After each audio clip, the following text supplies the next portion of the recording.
Israel's President Shimon Peres has chosen former Prime Minister Benjamin Netanyahu to assemble Israel's next government. We begin our WorldWatch report in Jerusalem.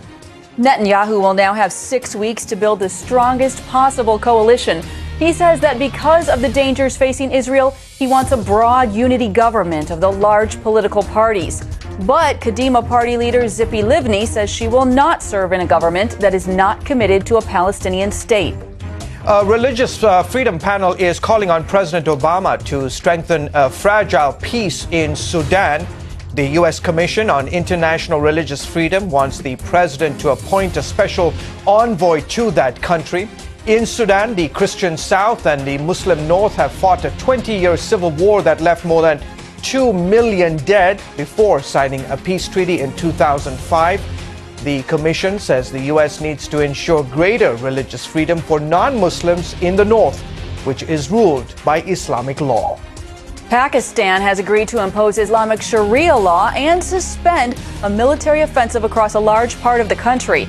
It is a concession aimed at pacifying a Taliban insurgency there. The announcement came after official talks with local Islamists, including one associated with the Taliban. The U.S. has warned Pakistan that this could allow militant groups near the Afghan border to rearm and regroup. The deal did not mention any need for Taliban militants to give up arms. Earlier this week, I had a chance to talk to author Noni Darwish about the effects this will have on the Pakistanis living in those areas. What's going to be the impact for those who live under the system of jurisprudence? This is going to be awful for the Pakistani people. We're going to start seeing stoning of women like we're seeing in Iran. We're going to start seeing things like a marriage of young girls who are below age of marriage, because under Islamic Sharia law, there is no age limit for young girls to be married. There's going to be tyranny, political tyranny, killing of apostates. It's freedom of speech is going to be completely limited, even worse than now.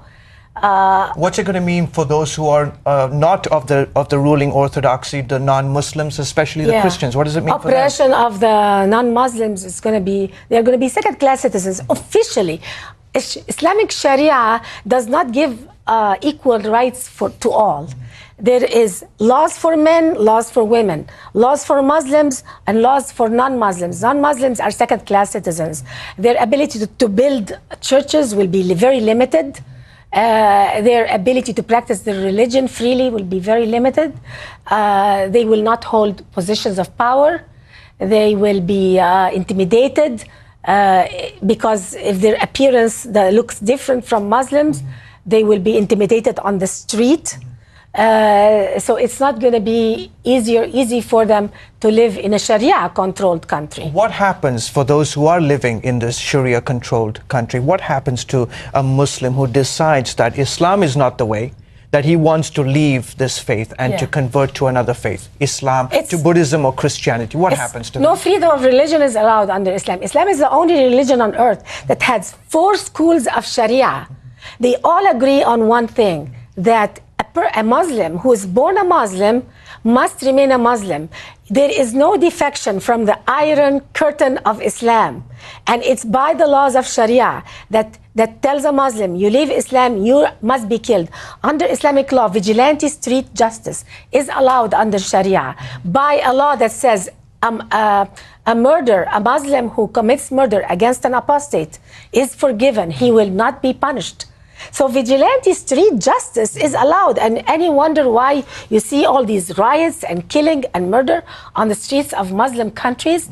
It's a prescription for disaster, Sharia. Noni Darwish, who is speaking about this issue, thank you so much for your book. Again, it's called Cruel and Unusual Punishment, the Terrifying Global Implications of Islamic Law. Great to have you on the broadcast. Thank you, my pleasure. My pleasure.